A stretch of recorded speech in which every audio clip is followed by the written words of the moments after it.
आज जो बताने जा रहे हैं कोई छोटा समस्या नहीं है। बहुत सारे लोग इस समस्या से जूझ रहे हैं, उनको ये समस्या अब हो रहा है जाके। तो जानेंगे ये जमीन का जो मान्यता के बारे में। अगर आपके पास भी कोई जमीन है, आप उस पे खेती कर रहे हैं या आप उस पे रह रहे हैं मकान बनाकर, वो जमीन या आपका पैतृक है या जमीन आपका अर्जित है, ठीक है।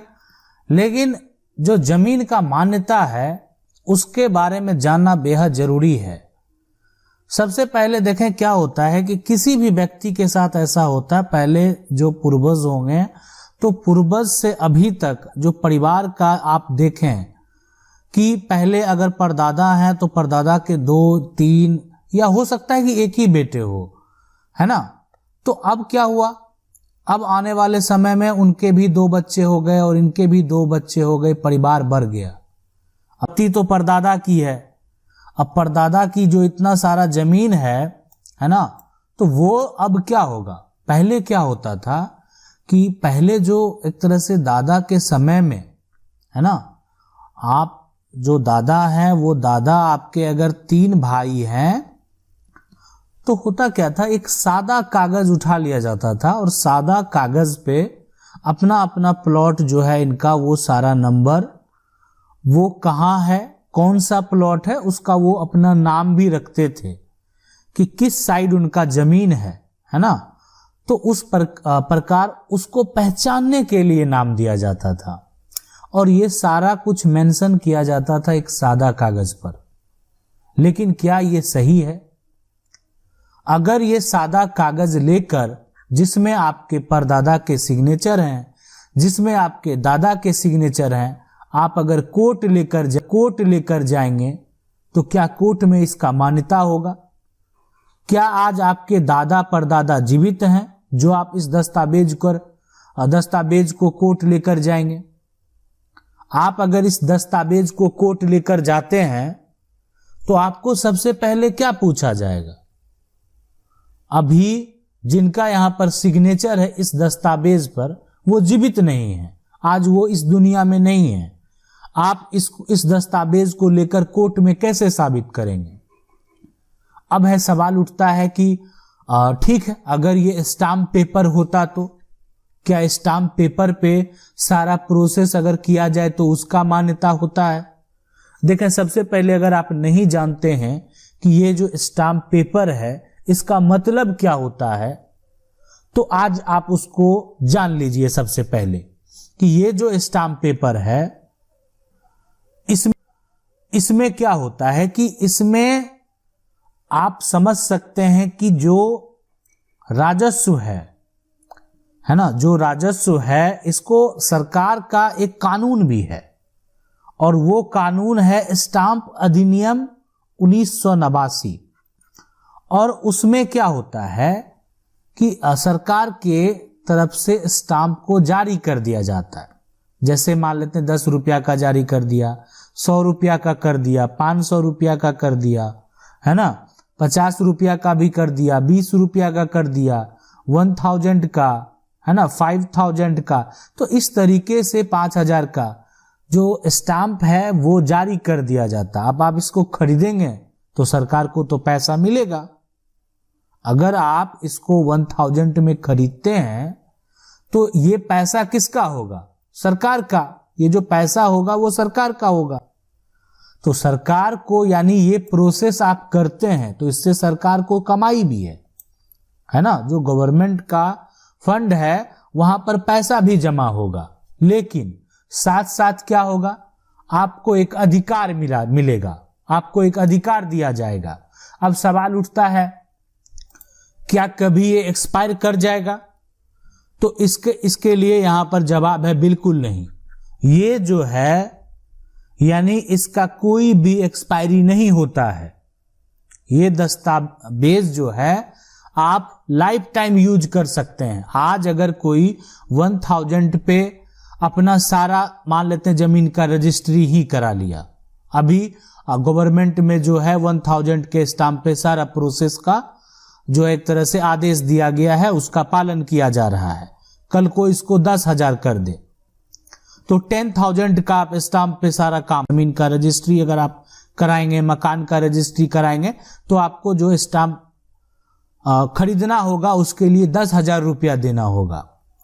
लेकिन यह हो सकता है कि आने वाले समय में ऐसा हो जाए कि पहले लोग इसको 100 और 500 में ही सारा काम कराते थे, और उससे भी पहले आना में भी जो है 12 आना, इसलिए कि ये अभी नहीं, अंग्रेजों के समय से भी है।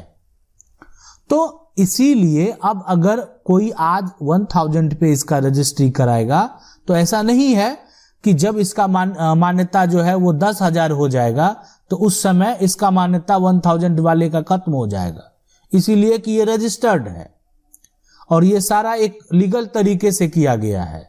लेकिन अगर आप सादा कागज पे काम करेंगे तो आप जाके कोर्ट में क्या कहेंगे कि ये मेरा सादा कागज पे सारा कुछ हुआ है, और अभी यहां पर जो होगा आपके पक्ष में ठीक है भी होंगे, लेकिन फिर भी ये इसका मान्यता जो है कोर्ट में नहीं होगा।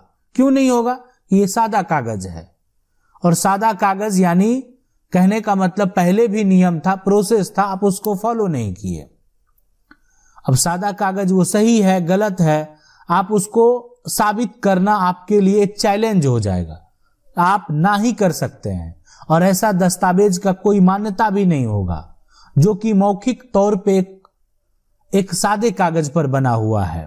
तो इसीलिए जब भी आप अपने जमीन का को अलग अलग करते हैं तो आपको ये प्रोसेस को फॉलो करना चाहिए कि आप अपनी संपत्ति, जिसकी भी हिस्सेदारी जिधर है उससे कोई लेना देना नहीं है ना। जहां आप अपना स्वेच्छा से अपनी संपत्ति को डिवाइड किए, जैसे किए, वो सब सही है, लेकिन दस्तावेज सही होना चाहिए। अगर आप आज ये दस्तावेज सही कर लेंगे तो आपको तो समस्या होगा ही नहीं, साथ में जो आने वाले जनरेशन है उनको भी किसी प्रकार का समस्या नहीं होगा। अब सवाल उठता है कि ये जो स्टाम्प पेपर है, अगर देखें तो ये किस किस प्रकार का होता है। तो एक तो हो गया कि अगर मान लेते हैं आप कोई जो प्रॉपर्टी है ना, उसको ट्रांसफर करते हैं तो यानी ट्रांसफर स्टाम्प हो गया। उसके साथ जो है कोर्ट जो फीस लिया जाता है ना, कोर्ट का जो फीस लिया जाता है तो उसके लिए भी स्टाम्प का जो है वो प्रयोग होता है, आप उसको खरीदते हैं। तो इसमें बहुत सारा जो है वो एक कैटेगरी में बटा हुआ है ना। जैसे कॉपी स्टाम्प भी होता है, और यहाँ पर जो गवर्नमेंट का भी स्टाम्प होता है, कोई पॉलिसी है उसका भी स्टाम्प होता है, कोर्ट भी स्टाम्प होता है। तो ये सारा जो है इसका एक प्रकार है। अब जैसे आप समझ सकते हैं ये भी एक प्रकार का पैसा है, आप इसको खरीदते हैं, लेकिन ये आप पैसे जो है और आप इसको पैसे देकर खरीदते हैं, इसका एक वैल्यूएशन है। अब इस पे जो ये अमाउंट है उस अमाउंट को देकर आप इसको खरीदते हैं, लेकिन इसमें खाली स्पेस होता है। इसमें क्या होता है कि एक दूसरे के बीच में जो है कॉन्ट्रैक्ट बनाया जाता है। यानी अगर कोई अपनी संपत्ति को बेच रहा है तो यहां पर विक्रेता का सिग्नेचर किया जाएगा। कोई अपनी संपत्ति को खरीद रहा है ना, कोई जो संपत्ति है उसको खरीद रहा है तो उसका भी सिग्नेचर किया जाएगा। अब ये सिग्नेचर करके ये विक्रेता के पास तो रहेगा नहीं, अभी जो संपत्ति का मालिक है क्रेता, खरीदने वाला, उसके पास ये दस्तावेज दे दिया जाएगा। मतलब उसका एक प्रूफ हो गया। सरकार क्या किया कि अपने सारे रजिस्टर और ऑनलाइन प्लेटफॉर्म पे इसको मेंशन कर लिया कि विक्रेता जो है वो अपनी संपत्ति बेच दिया। तो ये बात अब सरकार के दस्तावेज में दर्ज है। यानी अगर कोई भी प्रकार का समस्या उत्पन्न होता है तो आसानी से इसको वेरीफाई कर लिया जाएगा। कोई भी अगर एक तरह से समस्या हुआ तो आप अपना दावा पेश कर सकते हैं और वो वेरीफाई करने के बाद पाया जाएगा कि आपने संपत्ति को खरीदी है। तो ये जो दस्तावेज है इसको लेकर आप कोर्ट जा सकते हैं, इसलिए कि इसका मान्यता है। और ये सादा कागज में अगर आपका बंटवारा पूर्वज का भी हुआ है पहले भी हुआ है, तो इसको लेकर आप कोर्ट नहीं जा सकते हैं, इसलिए इसका नहीं दिया जाएगा। मौखिक तौर पे किया गया जो भी कार्य है उसका कोई भी मान्यता कोर्ट में नहीं दिया जाएगा। आशा करते हैं वीडियो अच्छा लगा होगा। वीडियो अच्छा लगा वीडियो को लाइक जरूर कर दें। चैनल को पहली बार देख रहे हैं सब्सक्राइब करके जो बेल आइकन है उसको जरूर दबा लें। मिलते हैं अगले वीडियो में, तब तक के लिए जय हिंद।